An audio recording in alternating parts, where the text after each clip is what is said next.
everybody to quarantine break. Today's guest, I'm so proud to have Memphis Jackson with us. He is based in Detroit. He is a community manager for Homecoming Detroit for Crane's Detroit business, as well as the co-founder of Digilog. Thank you so much for joining us. Hey, how are you? Thanks for having me. So the first question I want to ask you, as my screen goes dark, to kick off our conversation, can you tell our students what a community manager does and how your job plays an important role in the growth of your city? So initially, when I first came on board at Detroit Homecoming, I had moved back to Detroit from Brooklyn. And initially, they were like, well, get started with social media and do that. But my work has really transitioned from social media to really, instead of talking to the public, you talk to the folks who make your, who create your community. So it's the folks who attend your events, the people who fund your programs, also the folks who are impacted by your programming. So even if they don't come to your event or they're not involved with your organization, they are the neighbors who put up with the parking alongside the side of the street. They are your local council person or district manager.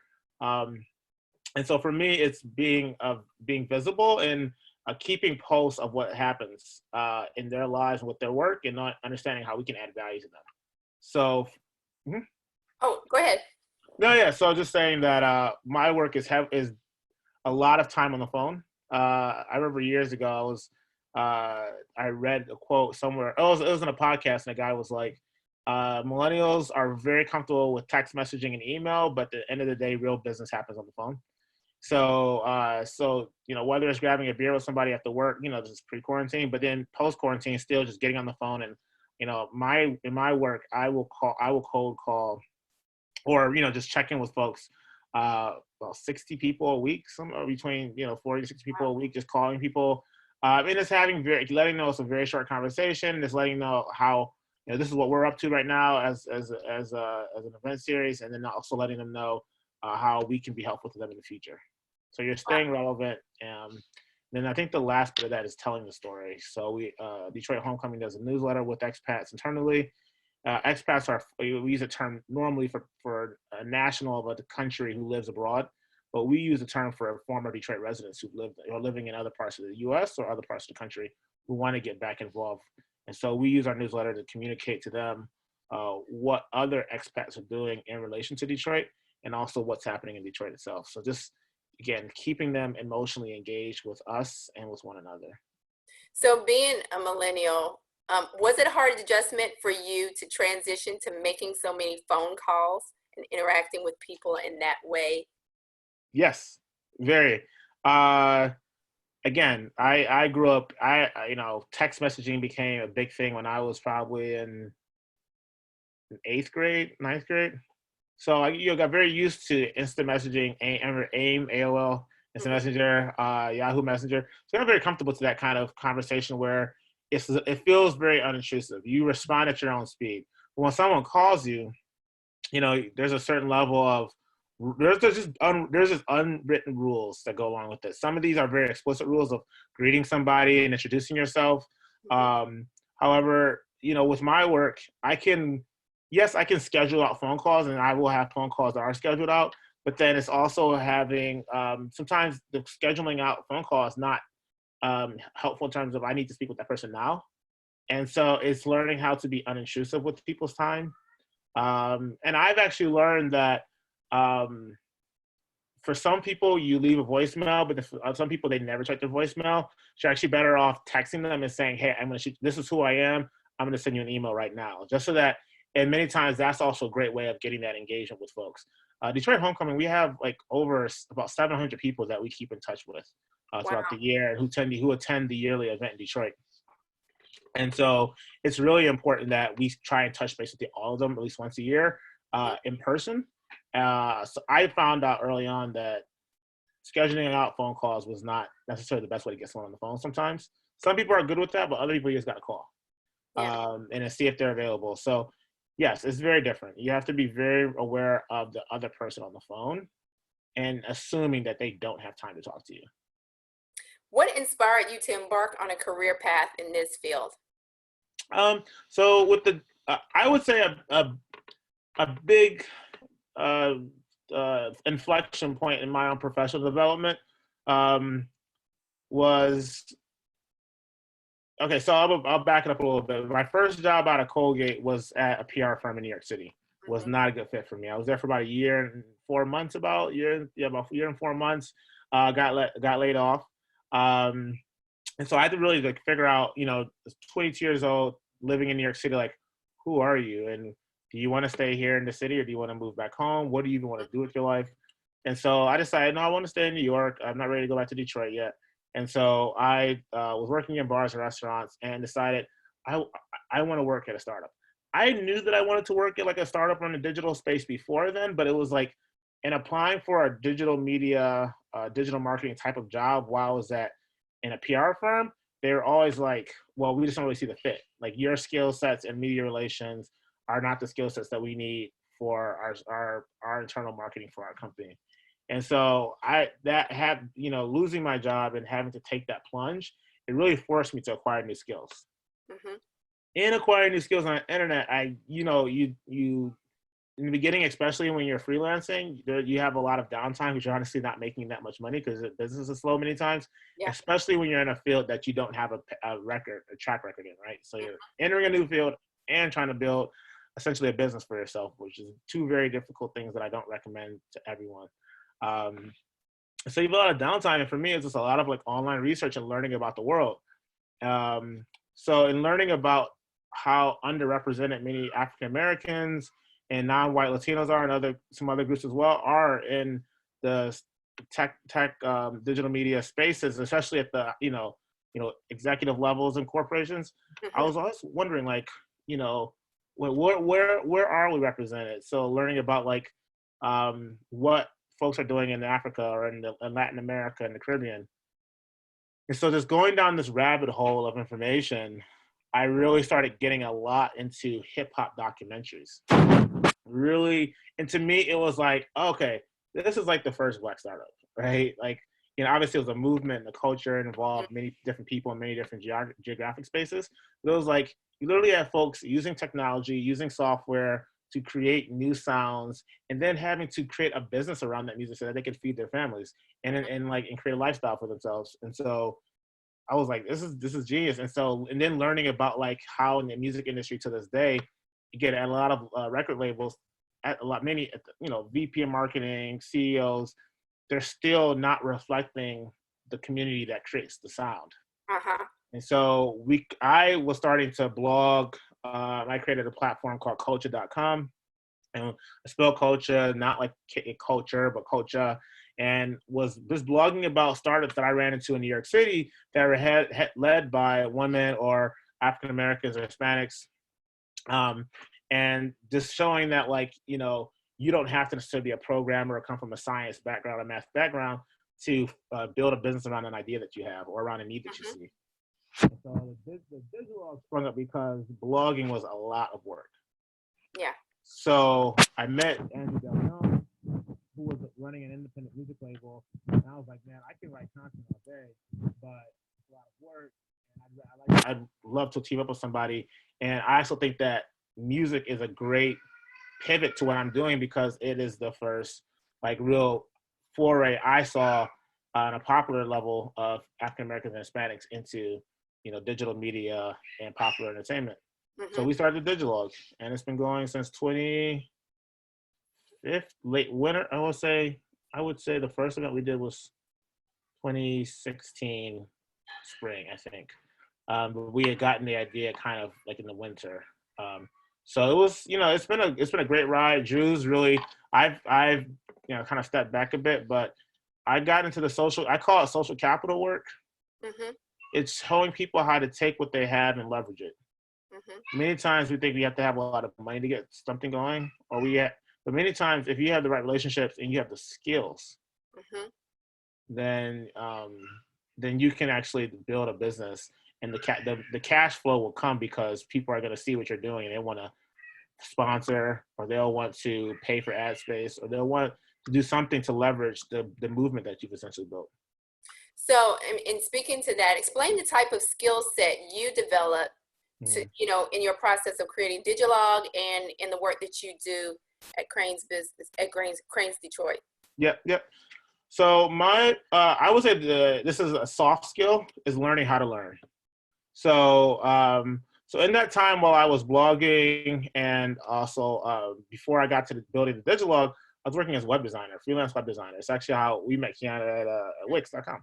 Yeah. And so many times when you're taking on like if you looked at the source code for the web pages that you look at on your browser, it looks like Martian to you.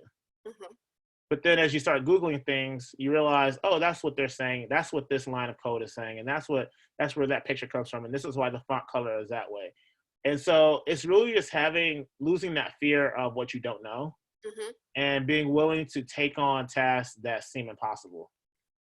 So that's what led me, to deciding that I was going to start a business when I didn't even know how you even filed a business with the Department of Labor with New York, Mm-hmm. or how do you pay business taxes, or how do you get a first client? How do you make sure you get paid when you do the work? Started in web analytics, then went to the web design. I remember having web design projects where I was like, yeah, I could do that. And I'm like, shit, how do I do that?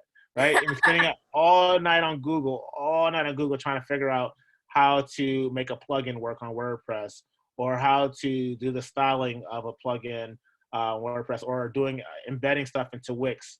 Mm-hmm. Or figuring out the mindset of what a client wanted, and figuring out how Shopify worked with with the way their websites are built with Liquid. So, Mm-hmm.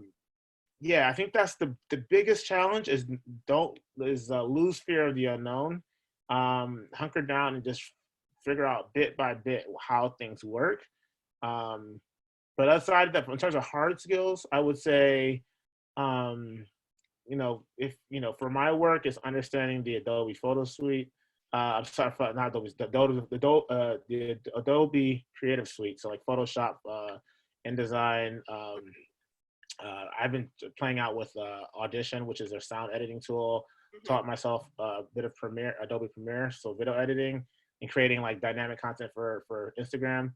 Um, a lot of WordPress.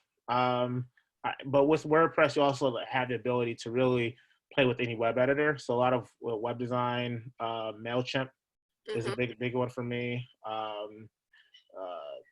Just learning how to manipulate HTML and CSS, inline CSS. All these are things that you can learn on YouTube. They're all things you can learn on YouTube. And so it's just putting in the time and really changing your mindset about what you want to look at all day. So yeah. Tell us some of the digital content pieces that you're most proud of, and why, that you've created. I'd say for homecoming, we do these annual stakeholder reports, and that was, I would say that the first report, the second report that I did this last fall / winter 2019 was more impressive, but the first one was more difficult.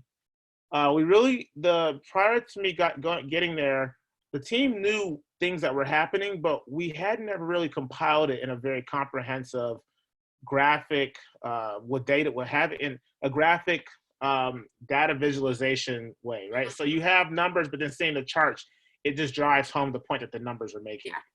I had tremendous writer's block.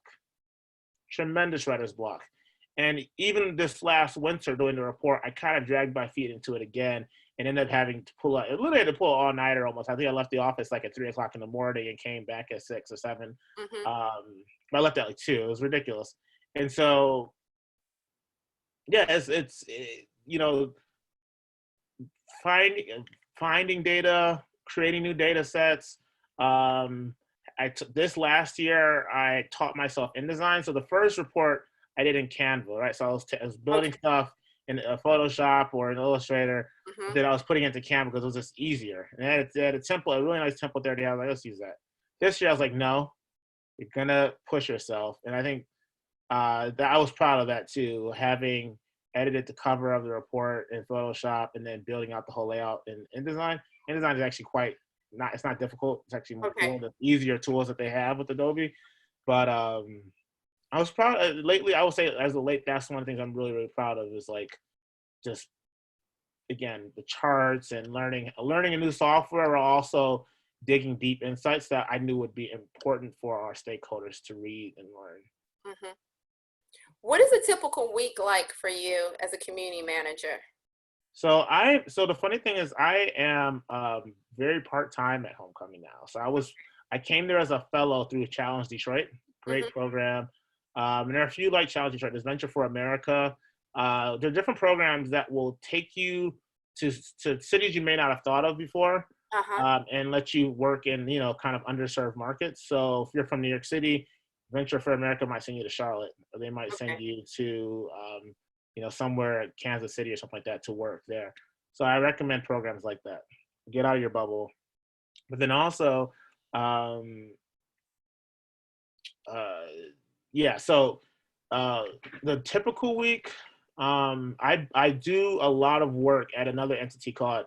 I'm there about 37 hours a week at a place called the Detroit Economic Growth Corporation. Oh, okay. So yeah, so I do a lot of the same work, social media, but I do a lot more program management there too. And it's a lot of our funding is taxpayer supported through the city of Detroit and the federal government. So there's it's pretty intensive with the administration as well.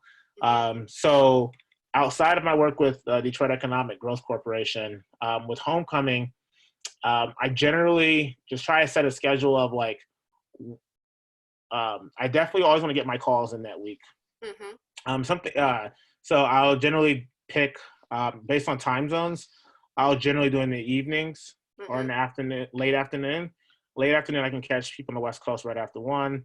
Hmm. And then in the evenings, I can catch. Sorry, right after one, and then if I do it later in the evening, I can still catch people on the West Coast right before they leave work. And of course, before 5, I can get anyone in the East Coast, and you can get the point.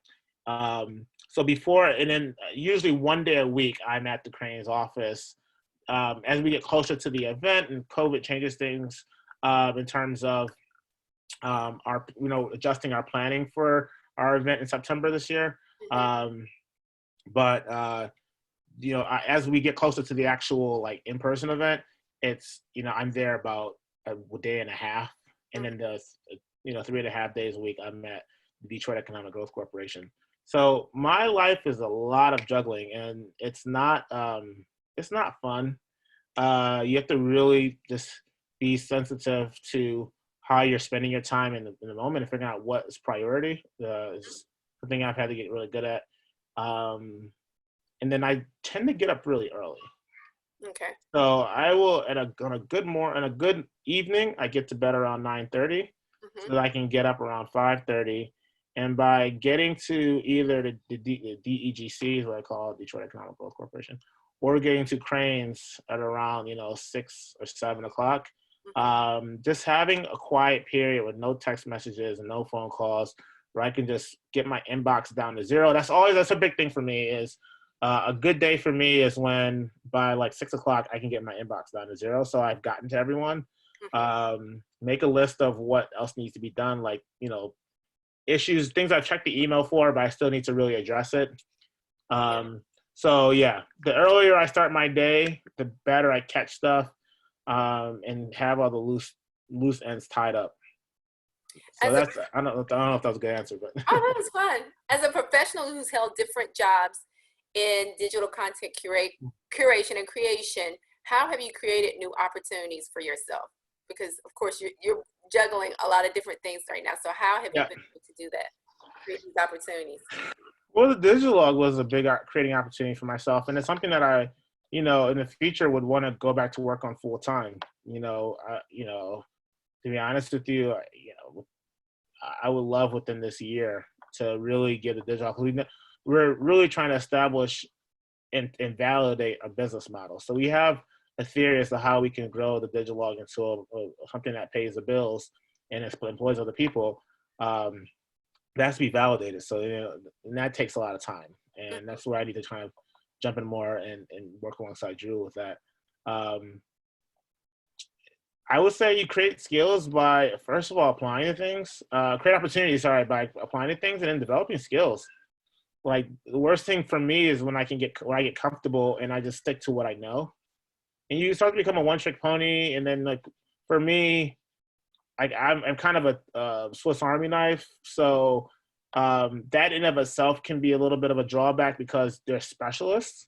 Mm-hmm. What people like about me is that, like, whether it's a newsletter, a graphic, a report, actual in-person event, and managing the building out a run of show and running registration and making sure that folks have an enjoyable experience and all of that planning building up to that event. Um, Folks are in Detroit are learning, and folks in New York learned that that I had a so vast array of skills. I wasn't going to be the pro, but I also knew who the experts were, who you could pay more money for to work with. But Mm-hmm. they knew with me that they could get their project to a certain point, um, and have it again have a wide array. So like they would have content for YouTube, content for Instagram, their website would be up, and also all their PDFs would be well written, proofread. That's a skill set I didn't really talk about is writing, right? So learning how to proofread and writing in a way that is effective and is concise and not it's something that people can do something with. Now, So learn pick up skills. now you relocated back to your hometown from New York City. What were some Mm-hmm. of the things that you did to set yourself up kind of seamlessly for your return to Detroit in case students are considering maybe leaving the place that they went to school or Mm-hmm. another place to go back to, to their roots? So I mentioned the term social capital.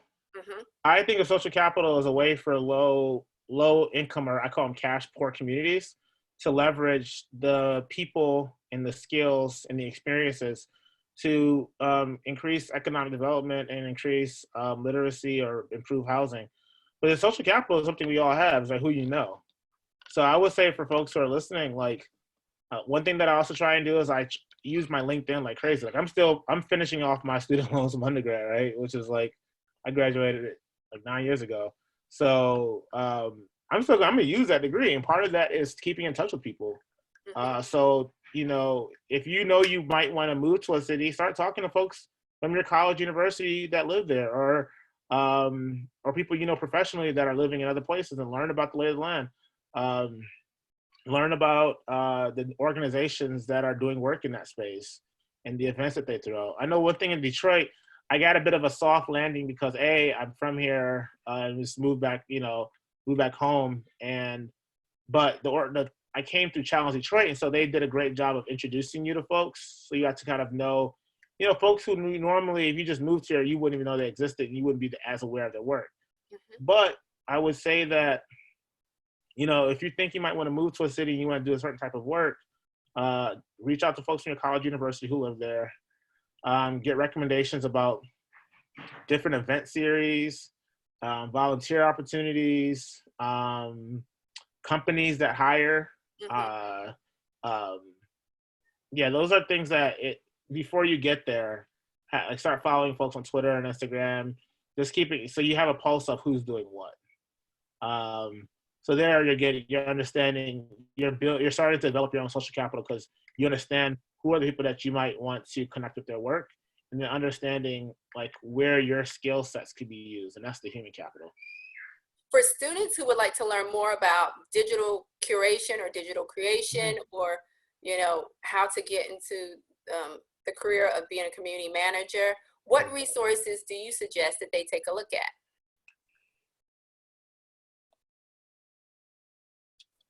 That's a great question. I would say that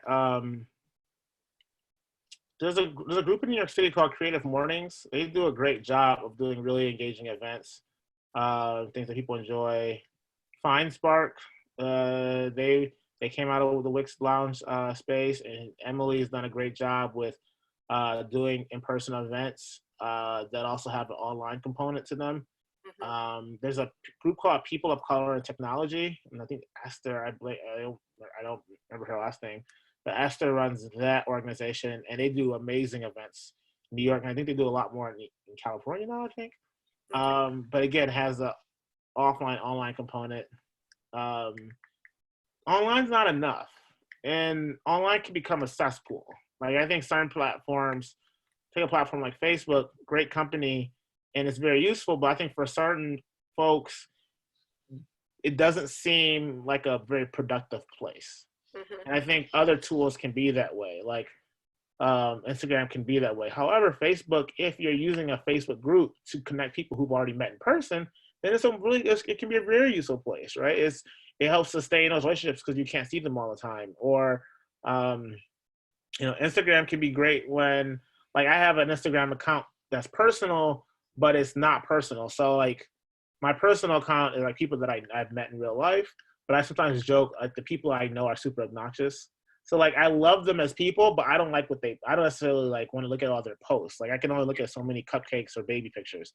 Yeah. So having an Instagram feed that's like very inspiring, right? It's like you're following people that you may not know, but you love their graphic design or you love their paintings or you love their filmmaking. Um, so you're developing a good taste for yourself. So I would start, really again, look at people who are doing the work that you think you might want to do, but then also just appreciate what people do because sometimes you'll learn about work for yourself that you didn't know was possible. So just getting inspiration. Now, where can people find out more about you and Digilog online and on social? Also, absolutely. So the Digilog, you go to thedigitalog.com. We're also at the Digilog on Instagram. We're also available on every platform. We just started playing around with Twitch. That's a shout out to Drew on that. We do a weekly newsletter called the Weekly Dose. So that comes out tomorrow morning.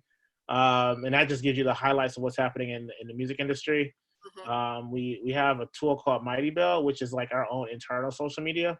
And that allows for us to kind of talk to people directly without having to deal with all the ads and stuff like that you would find on any other social media tool. And when you play with our app, it's music and industry and business all the time. So you're not getting Trump postings. You're not getting, like depressing news. It's like stuff you care about. Yeah. So that's where you can find the Digilog role everywhere. But go to our website or Instagram, and you can. It's great. Instagram, Drew does a great job with Instagram too. So it's a great place to connect. Lastly, what's the best piece of career advice you would give your younger self? Use your time wisely. I would say that first year, I always tried to go to like networking events and stuff like that. But I would say better use your time to learn. Use your time to pick up skills.